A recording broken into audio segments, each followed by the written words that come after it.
네, 은행과의 당잠사입니다. 당신이 잠든 사이 전해진 소식들 확인해 보시죠. 바로 보겠습니다. 간밤 미증시는 여전히 위아래로 등락폭이 크지 않은 채 큰 방향성을 찾지 못한 채 마무리가 됐습니다. 나스닥 지수가 이제 빨간불 들어오긴 했으나 사실 올랐다고 보기 민망할 정도의 상승이고요. 다우 지수와 S&P 500 지수는 각각 0.2%, 0.3%씩 내렸습니다. 내렸다고 보기에도 좀 어려운 그런 수치긴 합니다. 여러 가지 호황제가 아직까지 시장에 내재되어 있습니다. 은행 위기 우려는 완화되고 있는 국면이고 경기 침체에 대한 우려감은 존재하나 이게 경제 지표로 아직까지 뚜렷한 징후가 나타나진 않고 있습니다. 그런데 인플레이션에 대한 고착화 우려는 한켠에 자리해 있는데요. 하나하나 들어가겠습니다. 은행권 위기 정말 잘 잡혀가고 있는 상황입니다. 예금 공포가 완화되고 있는데요. 어제 이제 말씀을 드린 것처럼 대형 은행들은 실적 내는 족족 서프라이즈입니다. 생각보다 훨씬 더 돈을 잘 벌고 있는 상황인데 골드만삭스 정도만 잘 나오진 않습니다. 여기는 워낙 투자은행 IB 쪽이 비중이 크다 보니까 좀 다른 결을 보이고 있고요. 나머지 JP모건, 웰스파고, 시티그룹과 뱅크 오브 아메리카, 모건 스탠리까지 모두 어닝 서프라이즈를 기록했습니다. 문제는 지역은행인데 지역은행도 너무 우리가 우려가 컸던 건지 기우였던 건지 생각보다 전반적으로 괜찮게 실적 발표를 하고 있습니다. 간밤 추가적으로 공개된 기업은 웨스턴 얼라이언스, US 뱅코프, LI 파이낸셜 정도가 되는데요. 셋 다 예상보다 실적 거의 좋았고요. 특히 웨스턴 얼라이언스는 우리가 가장 우려했었던 건 고객들이 여기에서 예금을 다 찾아가는 건 아닌가라는 우려감이었잖아요. 근데 웬걸요. 은행권 위기 이후에 오히려 웨스턴 얼라이언스에 예금이 더 들어왔다라는 수치가 찍혔습니다. 그러자 안도감으로 주가는 24%나 급등했고요. 이날은 대형은행보다는 지역은행들의 상승폭이 훨씬 더 컸습니다. 그런데 문제는 물가입니다. 영국의 물가가 정말 높습니다. 여기는 아직까지 10%입니다. 예상을 크게 웃돌았고요. 소비자 물가지수 근원 수치는 6.2%나 됩니다. 예상도 이건 크게 웃돌긴 했는데 무려 사상 최고가에 근접된 수치입니다. 영국 통계청에서는 식품, 여가, 문화활동 물가가 상승했기 때문에 이번에 물가가 크게 나왔다고 보고를 했습니다. 특히 이 근원 물가는 변동폭이 큰 에너지, 식품 가격 제외한 거잖아요. 그럼 이거보다 이게 훨씬 크다는 건 에너지, 식품 가격이 많이 올랐음을 의미하는데요. 농산물 ETF 보시죠. 옛날에 전쟁 우려로 막 급등을 했다가 요즘 안정세를 찾는가 했는데 최근 들어서 가파르게 고개를 돌려 올라가고 있습니다. 러시아 우크라이나 전쟁은 지속되고 있습니다. 여기에 곡창지대가 있는데 여기에다가 또 추가적인 변수입니다. 중국과 파키스탄의 벼농사 흉년 소식이 들려오고 있는데요. 쌀 공급량이 부족한 사태인데 그 규모가 20년 만에 최대치라고 합니다.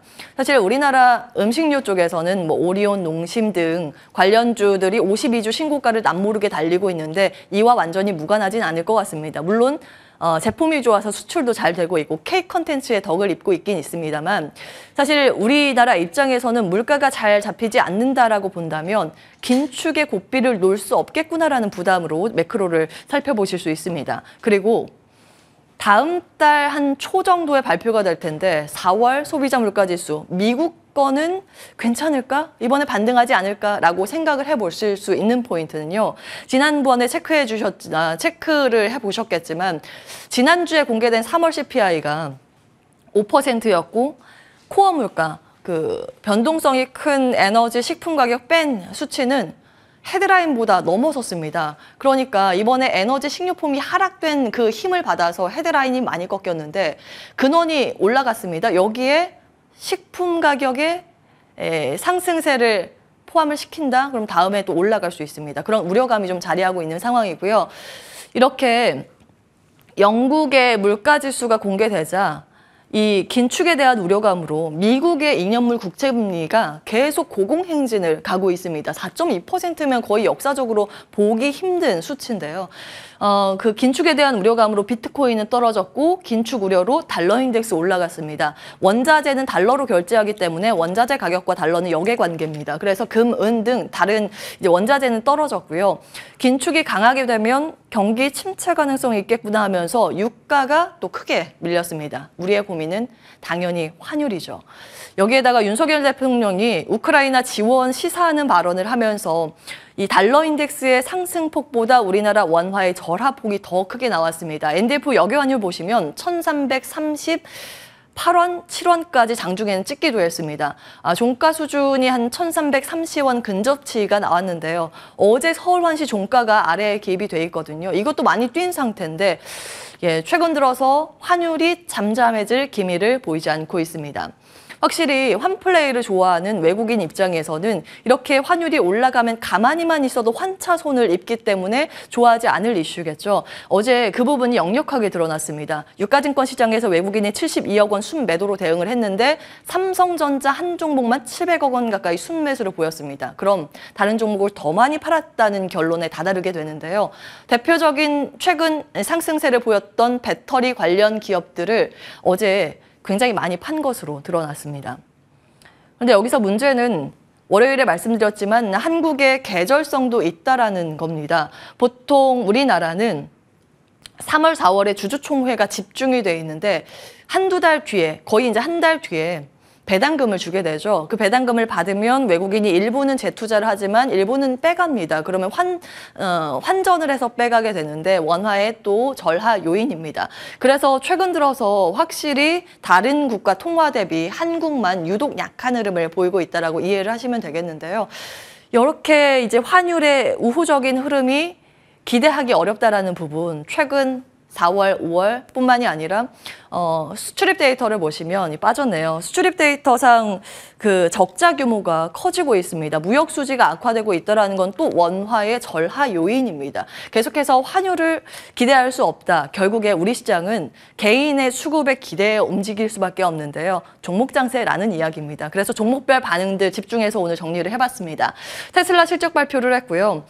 올해 들어서만 테슬라는 6번의 가격 인하를 단행했습니다. 실적 발표 바로 직전까지 가격 인하를 했죠. 이번 달만 2번 가격 인하 조치를 내린 건데요. 이번에 1분기 실적이 발표됐기 때문에 이 2번을 제외해도 4번이나 이 가격 인하된 부분이 실적에 반영이 됩니다. 고스란히 나왔고요. 역시 싸니까 판매는 늘었는데 싸게 파니 마진이 줄었습니다. 보통 여기에 이제 기입이 돼 있습니다만 이 테슬라가 실적 발표할 때 전체 마진과 함께 자동차 부분의 마진율을 따로 공개를 하는데 이번에 자동차 부분의 마진이 정말 좋지 않겠다, 않았나라는 의심이 드는 정황이 전체 마진만 공개를 했고 자동차 부분의 마진율을 이번에는 공개하지 않았습니다. 그런데 전체 마진 쪽도 20%가 이번에 무너졌습니다. 이것에 대해서는 의견이 분분한 상황인데 지금 시간 매거래에서 주가는 한 6% 가까이 빠지고 있습니다. 이 경쟁업체 도태시키기 위해서 가격 인하를 한 것이다. 시장 점유율을 늘려서 지배력을 강화하기 위한 조치다라고 본다면 또 긍정적으로 해석을 할 수는 있습니다.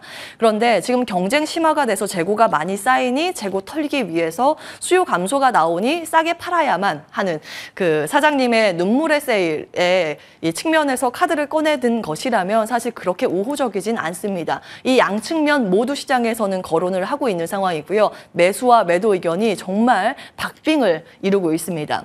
문제는 우리 시장은 배터리 관련주의 펀더멘털과 동행이 그렇게 크지는 않습니다만 심리적으로 영향을 받기 때문에 오늘 만약에 배터리가 조정된다면 어떻게 봐야 할 것인가? 매수의 기회인가? 당분간은 조금 더 배터리가 쉴 준비를 해야 하는 것인가 고민이 됩니다. 잠시 후에 개장 중계하면서 체크를 받도록 하고요. 특이한 특징주가 하나 더 있습니다. 제네럴 일렉트릭. 보통은 경기 호황기 때 이 종목이 좋죠. 경기와 동행하는 흐름을 보이는데요. 이게 웬걸요? 지금 경기 침체 우려감이 그렇게 나오는데 5년 차트입니다. 5년 내에 신고가가 간밤 나왔습니다. 전기 발전 사업에 특화된 대기업인데 전기 발전이 들어가는 쪽에 다 들어갑니다. 항공기, 전력, 신재생 에너지까지요. 국내에서 연관해서 최근 들어서 전력, 기기, 송배전 이런 것들, 전선까지 인프라 관련 테마주의 실적이 잘 찍히고 있다는 점 월요일에 체크를 해드렸는데 2월에 인프라 관련 지형도 관련 섹터의 종목들까지 좀 정리를 해드렸기 때문에 함께 체크를 해보시기 바라겠습니다. 그동안 이제 많이 말씀을 드렸던 내용이기 때문에 넘어가고요.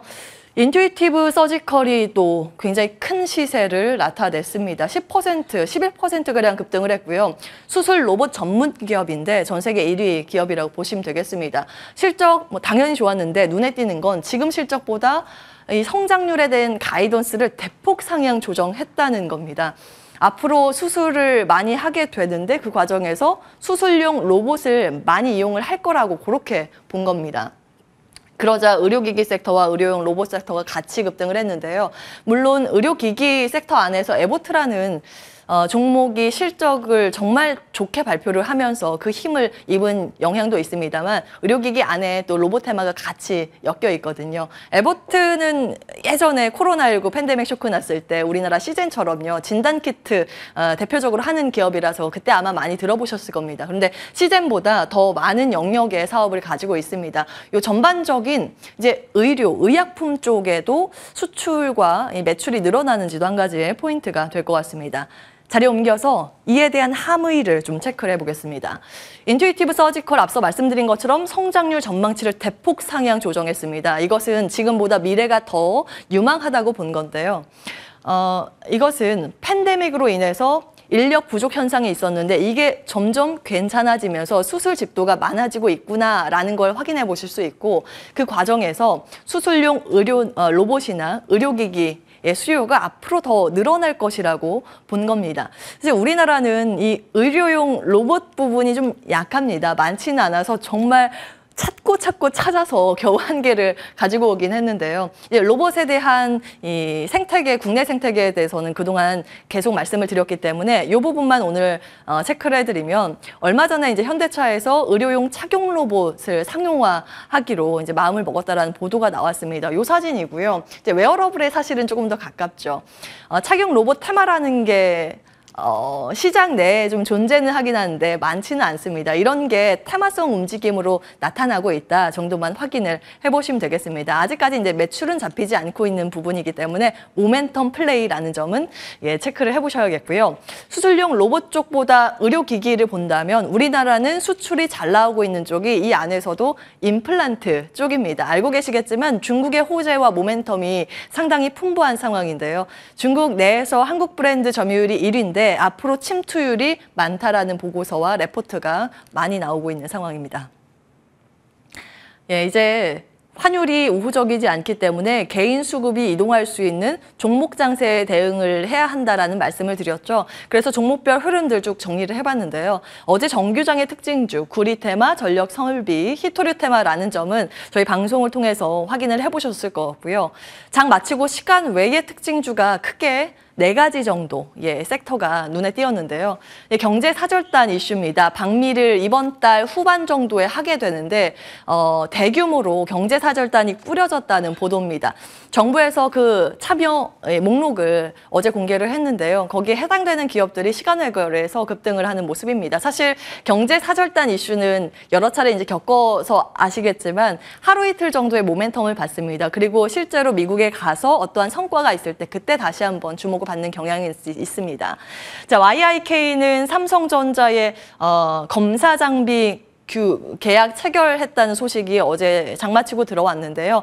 최근 매출액 대비했을 때 15.7% 정도가 되는데 YIK는 또 이번에 경제 사절단에 포함된 기업이기도 합니다. 쌀 부족 이야기 앞서 말씀을 드렸습니다. 관련 기업들의 들썩임도 좀 있었고요. 이거는 단독 보도라서 감안하고 보셔야겠지만 KG그룹주들의 들썩임이 간밤 있었습니다. 평택공장 재정비 기대감이라고 이해를 하시면 되겠습니다. 자, 경제사절단 참가 상정사 한번 정리를 해보시라고 가지고 오기는 했습니다. 캡처해 두시고 주가의 반응 한번 보시면 되겠는데요. 사실은 여기에 그 셀 기업 중에서 다른 LG 에너지 솔루션이나 뭐 삼성 SDI가 같이 가지 않을까라는 기대감이 있기는 했는데 이번에 빠진 부분은 좀 아쉽습니다. 한번 쭉 점검을 해보시기 바라겠습니다. 보통 주가의 반응은 시가총액 작은 종목이 조금 더 크게 드라마틱하게 나오죠. 자, 반도체 검사 장비 체결 기념으로 소부장 ETF 출시를 앞두고 있는 그 종목들 한번 정리를 해보겠습니다. 뭐 직접 연관은 아니고요. 이제 수급 이슈입니다.